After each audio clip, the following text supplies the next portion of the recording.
Hello everyone, day 13 blog start করলাম।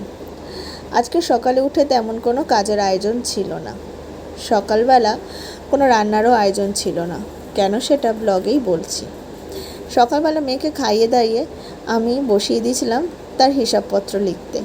সেও বসে গেছিলো, আর আমি আর আমার হাজব্যান্ড সবাই মিলে কাজে লেগে পড়েছিলাম। হ্যাঁ, কাজ ছিল না, কিন্তু কিসের জন্য সেটাও বলছি। আর কালকে রাত্রে এসেছিলো শ্বশুরশাশুড়ি, তাই এদিকে শ্বশুরশাশুড়ি মাকে আবার একটু হেল্প করছিল ঘরদোর গুছিয়ে দেখার জন্য। বড্ড অগোছালো হয়েছিল মায়ের ঘরটা।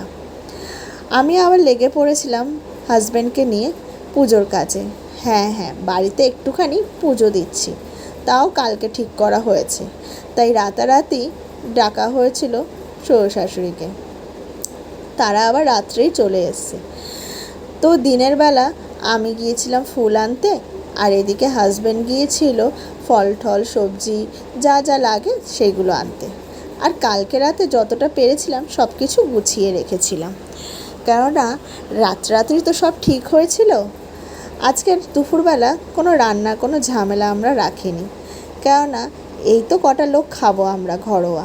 তাই ঠিক করেছিলাম পুরোহিতদের জন্য যেই প্যাকেট অর্ডার করা হচ্ছে সেটাই আজকে আমাদের জন্য অর্ডার করে দেওয়া হবে, আর সেটাই দুপুরে খাওয়া দাওয়া হবে।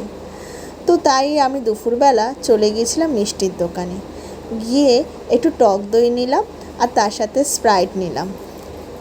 আর ওইদিকে যেই প্যাকেটগুলো অর্ডার করা হয়েছিল সেই প্যাকেটগুলোকে নিয়ে নিলাম। তো দুপুরবেলা আজকে পুরোহিতদের পুজোর পর সেই প্যাকেট দেওয়া হলো, আর আমরাও সেগুলোই খেলাম, কেননা আজকে দুপুরবেলা ছিল নিরামিষ। তো এইভাবেই আজকে সারা দিনটাই আমরা কাটালাম। তো বাই বাই এভরিওয়ান।